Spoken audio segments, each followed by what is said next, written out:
Gurave Gaurachandraya Radhikaye Tadalaye Krishnaya Krishna Bhaktaya Tadbhaktaya Namo Namaha Dehinosmin Yata Dehe Kaumaram Yauvanam Jara Tadha Dehantara Praptir Dhirastatra Namuhyati. Yes, please recite the verse. Hare Krishna Prabhuji. All glories to Srila Prabhupada. Dehino ismanyatha dehe kaumaram yauvanam jara tatha dehantar praptihi dhiras tatra namuyati. Thank you, Prabhu.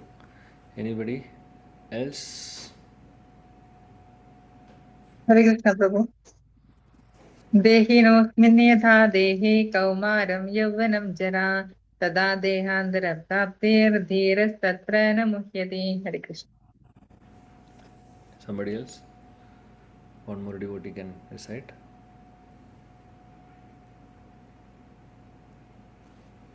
Hare Krishna Prabhuji. I'm trying to pronounce. देहिनोऽस्मिन् यथा देहे कौमारं यौवनं जरा तथा देहान्तरप्राप्तिः श्रीरस्तत्फलमुच्यते. Thank you. Translation, can somebody read? Hare Krishna Prabhuji. Yes. As the embodied soul continuously passes in this body from boyhood to youth to old age, the soul similarly passes into another body at death. A sober person is not bewildered by such a change. Thank Hare you. Krishna. Hare Krishna. So now the topic what we are discussing is the soul, is about the soul, right? Arjuna had question. Arjuna was completely confused. He had so many questions. He had so many confusions. And Arjuna is surrendering to Krishna. In the 7th verse we have seen. And Arjuna, so Krishna is going to instruct now Arjuna. So that is what we are seeing now. Now Krishna has started the philosophy, the description of the soul. He is speaking that we are not this body, we are souls, spirit souls. So this is the whole topic now. There are many verses, many slokas spoken by Krishna in this regard. So this is the second verse only. We started with last week. We started with the other verse, and this one. Nato evaham jadu nasham. That was the first verse. He started speaking about this topic. So now here he is very, very clearly saying that dehinosmin yada dehe, as the embodied soul passes from one body to another, kaumaram yavanam jara, how like from the youth to the old age, tada dehandara praptir. Similarly, the soul is also passing from one body to another body. Dhiras tathara namuhyati.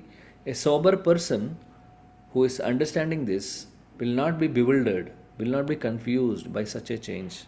So Krishna is telling here that actually when we die, what is happening is that we are only changing the body. Our soul or our identity, our actual identity is soul, and that remains same. So like when we change the dress, old dress we are changing to new dress.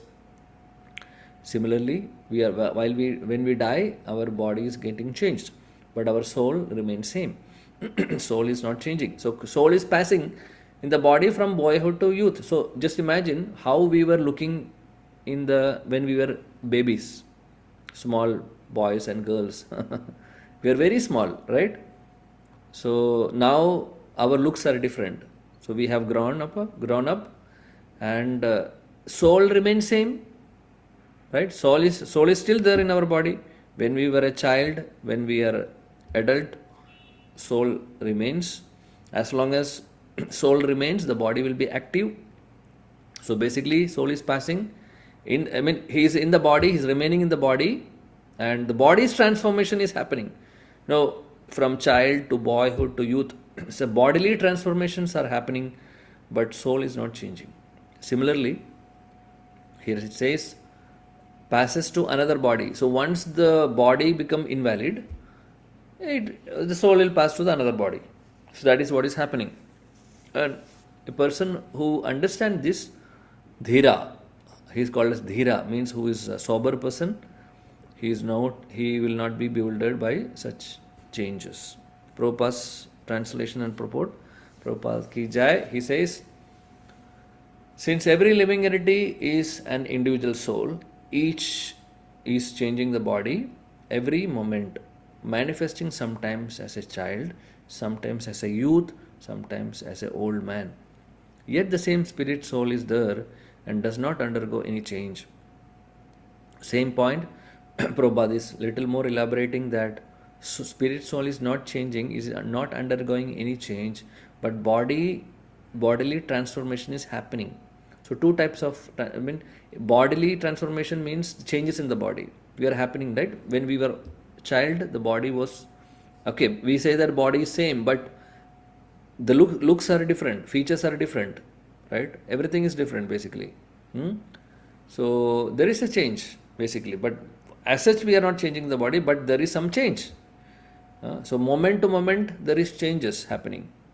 It is said that many cells are becoming deactivated. Some cells are dying in our body every moment. As we progress in our age, our different organs are getting different changes. So many things are happening, right? Anyway, the point is that bodily transformations are happening, but soul is not affected. Similarly, when we die also, nothing is affecting the soul, only the body is changing. That's the point. The individual soul finally changes the body at the time of at death and transmigrates to another body. And since it is sure to have another body in the next birth, either material or spiritual, there was no cause for lamentation for Arjuna on the account of death for Bhishma or nor Drona, for whom he was so much concerned. Rather, he should rejoice for changing the body from old to new ones, thereby rejuvenating their energy. Such changes of body account for varieties of enjoyment or suffering according to one's work in life. So Bhishma and Drona, being noble souls, were surely going to have spiritual bodies in the next life. So at least in heavenly bodies, for superior enjoyment of material existence. So in either case, there was no cause of lamentation. So Prabhupada is explaining here that actually Arjuna's lamentation is not worthy, because he doesn't have to lament it. First of all, he should understand that the soul will get a new body after death, definitely. So, okay, if he is not understanding that, Prabhupada is saying that, okay, if he is not understanding that he is going to get a new body in the next life, if he is understanding that if he is going to get a new body, then why he has to lament? That's the question. So Arjuna is very much concerned about their death, right? He's saying that okay, they are going to die, etc. So Krishna is saying that Prabhupada is explaining here that no cause for lamentation, because anyway they are going to get a new body in the next birth. So Prabhupada further says that he should rejoice changing the bodies because old bodies are changing to new. It's good, right? And not only that, Bhishma, Drona, both of them are not ordinary people. Here Prabhupada specifically mentioned about Bhishma Dev and Dronacharya. Bhishma Dev and Dronacharya, they are great people, great personalities. Bhishma Dev is a pure devotee, and Dronacharya is also a very pious soul. He is a great person. He's not an ordinary person. So Prabhupada is saying that definitely they are going to get spiritual bodies in the next life, mostly, surely. He is saying that Bhishma Dev for sure. Dronacharya's case, it's not clearly mentioned anywhere, but Bhishma Dev definitely is going back to Godhead. He is going to Vaikuntha. But Dronacharya is a very great person. He is a great devotee. He's a great Brahmana devotee, basically. But he was fighting with and against Pandavas. That's another story. But he is a great soul, no doubt. He was the teacher of all the Pandavas and Kauravas He's a very respectable Brahmana actually. Krishna also respected him, Dronacharya. So, Srila Prabhupada is saying that either they will get a spiritual body or at least heavenly bodies, because they are all pious personalities. So, definitely not even human body, they would definitely get at least heavenly bodies. In the sense, the bodies of devatas, or bodies in the heavenly planets. So, there is no cause of lamentation. That is the point Prabhupada is making. Actually, Krishna is also saying the same. In the sloka, Prabhupada is explaining here. So, any man who has perfect knowledge of the constitution of the individual soul, super soul, and nature, both material and spiritual, is called a dhira, a most sober person. Such a man is never deluded by the changes of bodies. So, Srila Prabhupada is saying that one who has perfect knowledge about the soul and the nature of the soul and nature of the super soul. Super soul is Paramatma or Krishna. Individual soul is all of us. And nature, its nature, and all those details. If anybody is knowing that, they are called as dhira. And such a man, such a dhira, will never be deluded, will not be confused in any circumstance by the changes of the body. That's the point. So Mayavadi, Prabhupada says, the Mayavadi theory of oneness of the spirit soul cannot be entertained on the ground that spirit soul cannot be cut into pieces as fragmental portion. Such cutting into different individual souls would make the supreme cleavable or changeable, against the principle of supreme souls being unchangeable. As confirmed in the Gita, the fragmental portions of the supreme exist eternally, sanatana, and are called kshara. That is, they have a tendency to fall down into material nature. These fragmental portions are eternally so, and even after liberation, the individual soul remains the same fragmental. But once liberated, he lives in an eternal life, the bliss and knowledge with the personality of Godhead. So the point is that Prabhupada is saying that Mayavadi theory of oneness of the spirit soul. So Mayavadi theory we have already discussed in the previous classes. Mayavadis consider that individual soul and spirit soul both are same. They are considering even jivas to be the supreme. So they say that there is no difference between jivatma and paramatma. But actually that's not the fact. There is difference. So we are fragmental portions of the supreme. We are not full. Krishna is full. We are fragmental portion. So there is a difference. Okay, quality wise there is similarity, but quantity wise, or we can say that it is different. Krishna is complete and full. We are only fragments, or we can say that part and parcel. So here the point is that spirit soul cannot be cut into pieces, fragmental portion. Actually, but we are. It's not that Krishna has cut into small pieces. Like for example, we are part of Krishna, for example, and Krishna is cutting some small pieces from his body and making us. Not in that way. That's all concoction. Krishna is his supreme Lord. He is the supreme personality of Godhead, and the spirit soul is his part and parcel. Means it is coming under his. Of course, he is coming from him, and it has the qualities, but we are fragmental portions, not the full. But the quality wise, sanatana means eternally existing. The soul will never die. It's always present, eternal. So that's what the point. That is the point Prabhupada is mentioning here, that because even though it is spiritual in nature, our soul, there is a chance or tendency to fall down to the material nature. So that is why we are called as Tatastha Shakti. Krishna has internal potency and external potency also. Internal potency means Krishna's spiritual potency, we can say. That is from the spiritual world. All the creations in the spiritual world is happening. And even the jivas, all of us are actually under the spiritual energy, internal potency. But the positioning of the jivas are little bit different. We are positioned as marginal, Marginal means tatastha, or we can say it is in between the spiritual energy and the material energy. So even though we are spirit souls, even though we are part of Krishna, even though we are fragmental portions of Krishna, qualities of that eternal qualities are there. But thing is that we are in the positioned as marginal, and because of that marginal potency or positioning, there is a tendency to fall down. Also, or we can go back to the internal energy also. So means tatastha means like we are standing in the shore of an ocean. So sometimes when we stand in the ocean, our legs will become wet, sometimes not. Sometimes the water is coming and touching us, sometimes not coming also, right? Similarly, it's like there are two ways. Either you can be in the water or you can be in the land, like that.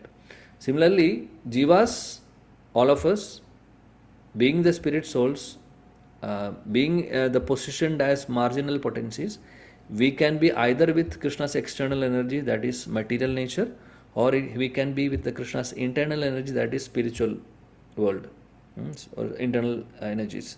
So there is a option for us. So now all of us are in the material world. Why? Because we have opted. We had two options, either with Krishna or either with material nature. So we have opted the second. That's why we are all here. So theory of reflection, Prabhupada says, okay, one more point he says, once liberated, the eternal soul will have a eternal life in bliss and knowledge with the personality of Godhead. Means once we are going back to the internal potency, or we are going back to the spiritual world, we are going to get a spiritual body, and eternally we will be with Krishna with full bliss and knowledge. So that is possible only after liberation, means getting out of this material world. The theory of reflection can be applied to the super soul, who is present in each and every living individual body and is known as Paramatma. He is different from the individual living entity. When the sky is reflected in water, reflections represent both the sun and the moon and the stars also. The stars can be compared to living entities, and the sun or the moon to be the Supreme Lord. The individual fragmental spirit soul is represented by Arjuna. The Supreme Soul is the personality of Godhead, Sri Krishna. They are not in the same level as it will be apparent in the beginning of the 4th chapter. If Arjuna is on the same level with Krishna and Krishna is not superior to Arjuna, then the relationship of instructor and instructed becomes meaningless. So Prabhupada is mentioning that there is definitely difference between individual soul and the Paramatma or the super soul. We are only fragmental portion, Krishna is full. So we are not super souls, we are individual spirit souls. Krishna is the super soul. So there is a difference. And Prabhupada is giving the example of sun, moon and stars. So we are like stars. And stars are dependent on the sun, because from where the star is getting the light? Actually from sun. Moon is getting from sun. So sun, here as an example Prabhupada is giving, like Supreme Personality of Godhead, Krishna, and the stars are like individual souls. So we are dependent on Krishna for everything. So likewise, we are individual fragmental spirit soul. We are not super souls. That is Krishna only.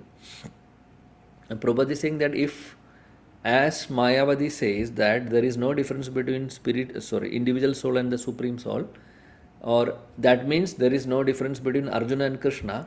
That means if that is the case, then what is the purpose of asking question to Krishna? If they are on the same level, if Krishna is not superior, then what question we can ask? Right? So we should understand that Krishna is the Supreme. We are a part and parcel of him, but we are not equal to him. That is Mayavadi understanding of proper philosophy. Mayavadi is same in an opposite way. They say that both are same. If both of them are deluded by the illusionary energy, Maya, then there is no need of one being instructor and the other being instructed. Such instruction would be useless, because in the clutches of Maya, no one can be an authoritative instructor. Under the circumstances, it is admitted that Lord Krishna is the Supreme Lord, superior in position to the living entity. Arjuna, who is forgetful soul, deluded by Maya. So we should understand that there is difference between Krishna and the individual living entity. There is connection, but at the same time difference. There is similarity, but at the same time there is difference. We should understand that. That's the point. Next verse 14. Matra sparshastu kaunteya shitoshna sukha dukkatha agamapayino nityas tam titikshasva bharata. Yes, please read, recite. Hare Krishna Prabhuji. Matra sparsha kaunteya shitoshna sukha dukkada agama payino anityasta istit chasva bharata.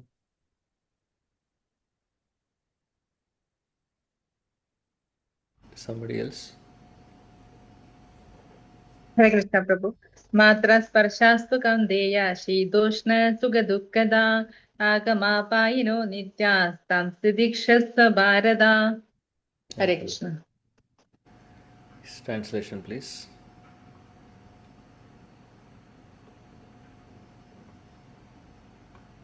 Yes. Hare Krishna. O son of Kundi, the non-permanent appearance of happiness and distress and the disappearance in due course are like the appearance and disappearance of winter and summer season. They arise from sense perception or section of Bharata, and one must learn to tolerate them without being disturbed. Hare Krishna. Thank you. So Krishna is now saying that Matra sparsha stu kaunteya shito ushna sukha dukkadha agama payino nityas tam titikshasva bharata. He is saying that this happiness and distress, all of us are experiencing both these things, right? Happiness and distress. Sometimes we are happy, sometimes we are distressed. And Krishna is saying that this is non-permanent. Basically, these things are not these happiness or distress. They are not permanent. They are temporary. Sometimes happiness, sometimes distress, right? So it's always non-permanent. It's not permanent. It is non-permanent because it changes. So Krishna is saying that how the non-permanent appearance of happiness, distress comes and goes. Similarly, appearance and disappearance of winter and summer season also. Sometimes winter, sometimes summer, right? It changes. So the two examples are given. Happiness, distress, it's coming and going. Winter, summer, coming and going. Similarly, what is happening is that all these things or whatever changes, dualities we are facing, it is all sense perception. All these are coming from our sensory perception. Our senses are feeling happiness, our senses are feeling distress. Similar, like sometimes we feel hot, sometimes we feel cold, right? Because our body or our senses are actually giving such notions, right? Perceptions. So the Krishna is making the point is that these are sense perceptions. So we should be able to tolerate these changes. So Krishna is saying that there is going to be changes in our life. We can't be always happy. We will not be always distressed also. Things will change. Many things, all these things are, temporary, permanent. Sorry, all these are dualities. Dualities means dvandvas, or we can say these two different things, like happiness and opposite of it, distress. And winter, summer, again opposite. Right? So these things are going to come, and we should learn to tolerate. Krishna is saying that we must learn to tolerate it. Similarly, in our life, happiness, distress are coming. So many problems will come sometimes no problems also. We should be able to tolerate it because it comes and goes. It's not permanent. We don't have to get, or we don't have to carried away by all these things. So what we have to understand is that tolerance means so we've been thinking only in the problems I have to tolerate. What about in happiness? Should I tolerate? Krishna is saying both the cases basically, in the happiness and also in the distress. So distress, of course, we may understand, yes, I have to tolerate, and we think that maybe we will understand that, okay, Krishna, my good time will come. I will wait. Okay, we will wait. But when there is happiness, how can we tolerate it? Happiness is like we want to be always happy, basically, right? So we are not expecting, yes, now after some time distress is going to come. That expectation is not there when we are happy.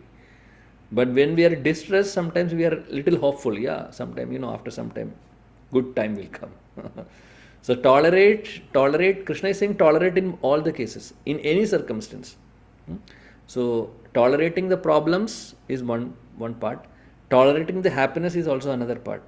So we should understand that how we can tolerate the happiness.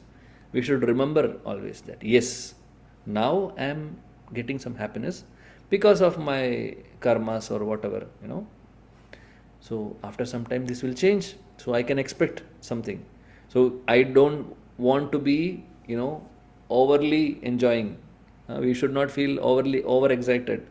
That yes. So if we are more excited, what will happen? When some problems comes, we will be completely devastated, right? So we should be able to tolerate in all circumstances. So even if there is only happiness, we should understand that this could change any time, like Krishna says. So I have to be ready, and whatever happiness I am getting is all Krishna's mercy. And even if you are even if you are distressed, we should always also think that it is all because of Krishna's mercy that I am able to remember Krishna in this difficult situation.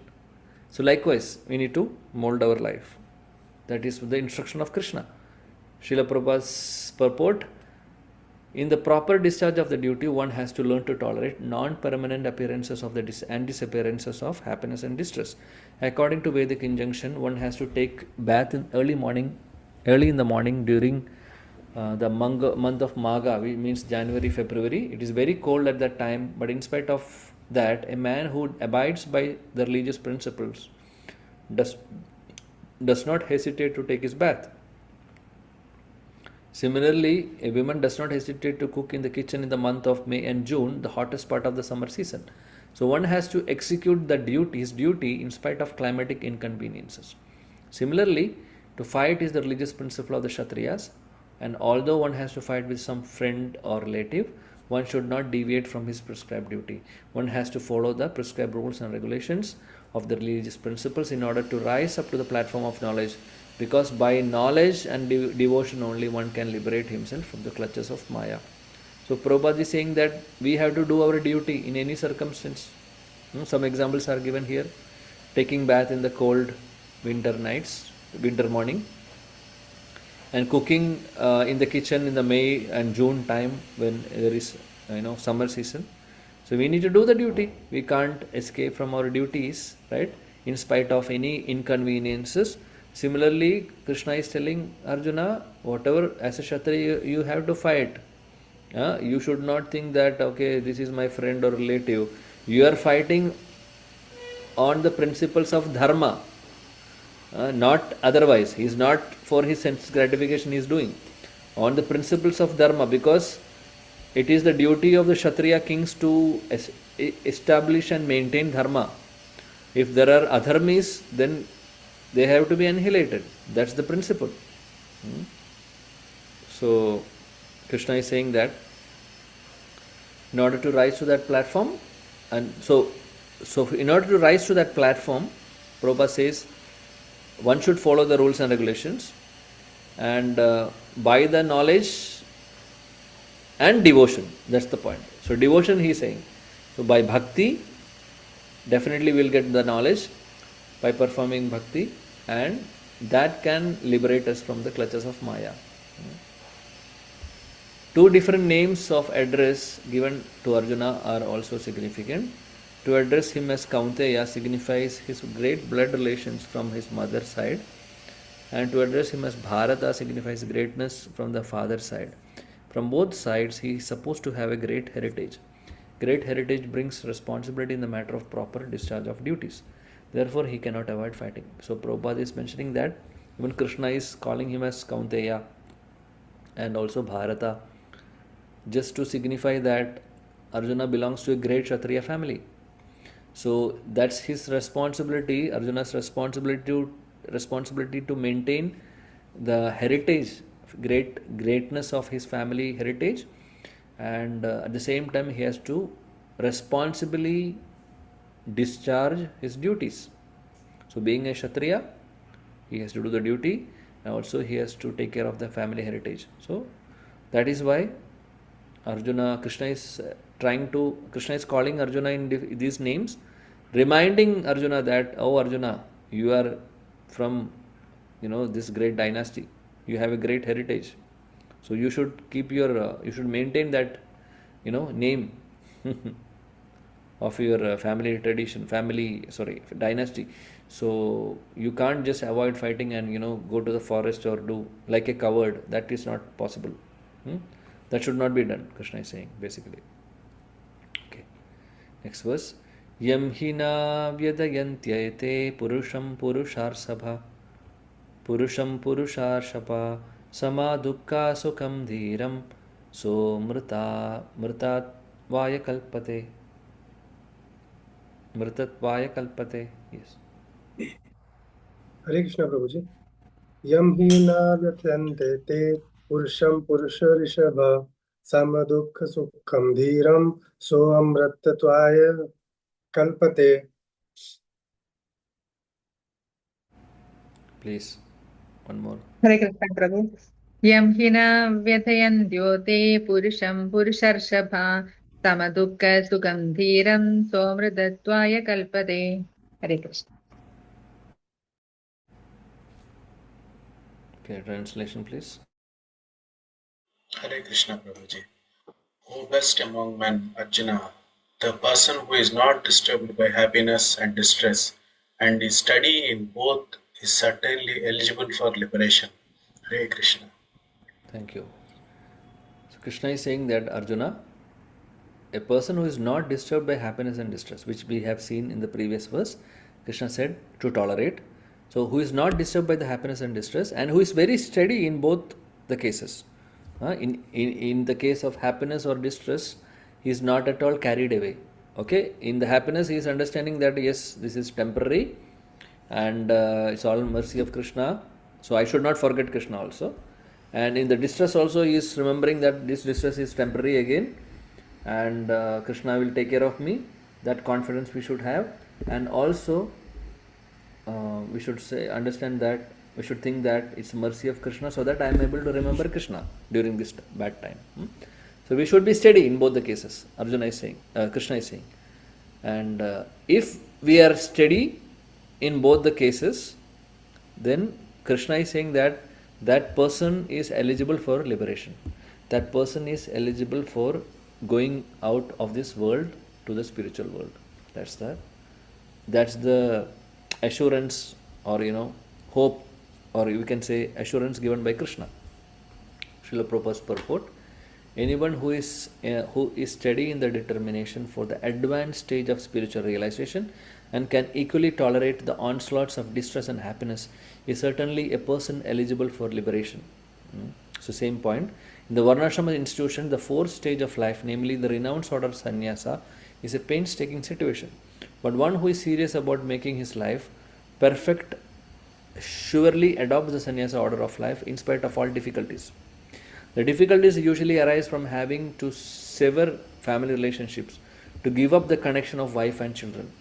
But if anyone is able to tolerate such difficulties, surely his path to spiritual realization is complete. Prabhupada is giving one example of taking sannyas. So again, this sannyas is not applicable for now. All of us are in Grihastha ashrama. So it's Prabhupada is giving this example to teach us the principle of tolerating the things. That's the point. So he's saying that if we have to renounce our family life, renounce the family relationships in connection with the wife, children, etc. Right? If we have to take sannyas. So, but if we are able to tolerate such difficulties, then the spiritual path is complete, or it is open for us. So Prabhupada is giving that example. So in the case of Arjuna, similarly in Arjuna's discharge of duties as a Kshatriya, he is advised to preserve, even if it is difficult to fight with his family members or similarly beloved persons. So Arjuna, being a Kshatriya, he has to do it, even though it is difficult to do, but he has to perform his duty. Lord Chaitanya took sannyasa at the age of 24, and his dependents, young wife and as well as old mother, had no one else to look after them. Yet for a higher cause, he took sannyasa and was ready in the discharge of higher duties. That is the way of achieving liberation from material bondage. So Prabhupada is giving the example of Sri Chaitanya Mahaprabhu. At the age of 24, he took sannyas, and he took that risk. I mean, not risk, he took that austerity and he renounced, and for the higher cause. That was for the higher cause, because if he would not have renounced, or if he would not taken sannyasa, then many of the things will not be like this, because Mahaprabhu completely renounced, and he went to different parts of India and preached. He was preaching Krishna consciousness. He was giving holy names to many. And because he was in the sannyasi dress, or we can say because he has accepted sannyasa, people were respecting him. Otherwise, he tried actually in the before taking sannyasa, but people were not giving proper value to what he was giving. Mahaprabhu was giving Krishna consciousness before sannyasa also in the Navadvip, but not everybody was accepting it. But sannyasa ashrama has some respect in the society. Respect in the sense, respect, and people will at least listen. So that is the point. So Mahaprabhu wanted to fulfill, or you can say he came here for multiple reasons. So external reason is to give Krishna consciousness. Internal reason is, we are not going to discuss that. It's a Chaitanya Charitamrita topic. Basically, to experience the mood of a devotee, Radharani's bhava. So that is one point, internal reason. External reason is to give Krishna consciousness, to give holy names to everybody. Right? So if people are not taking the words of Chaitanya Mahaprabhu seriously, then the purpose will not be fulfilled. People will be benefited, right? And people will have a tendency to offend also such a great person. So Mahaprabhu took sannyas, so that people will have a proper outlook, or proper respect to the sannyasi's words. So for that only he did, to discharge, because he had so many things to do as part of his reason for his incarnation. So that is why he took sannyas. He left his family life and he took sannyas. So that is the point Prabhupada is making, for a higher cause. So the point Prabhupada is making here is that for a higher cause, we should take some austerities, we should take some risks, or we can say that we should come out of our comfort zone. So we should be able to tolerate the changes, the things, whatever it is, not favorable, favorable or not favorable. We should be able to tolerate also all circumstances. Then only we will be like. So if we don't have that experience of tolerating in all the situations, we can't become good devotees. See how much Prahlad Maharaj has tolerated. There will not be anybody in this world who would have tolerated like Prahlad Maharaj. So many problems, so many, Hiranyakashipu was doing all the things, all the nefarious acts against Prahlad. He tolerated, and he became successful, right? Similarly, this toleration, or tolerate the differences, happiness, distress, these dualities is very important. We have to tolerate actually. Okay, then only our life will be successful. Okay, let me stop here. I think next verse we can take in the next class. I would like to hear from all of you. What are any reflections, any take homes, or any realizations? Please share. Hare Krishna. Thank you.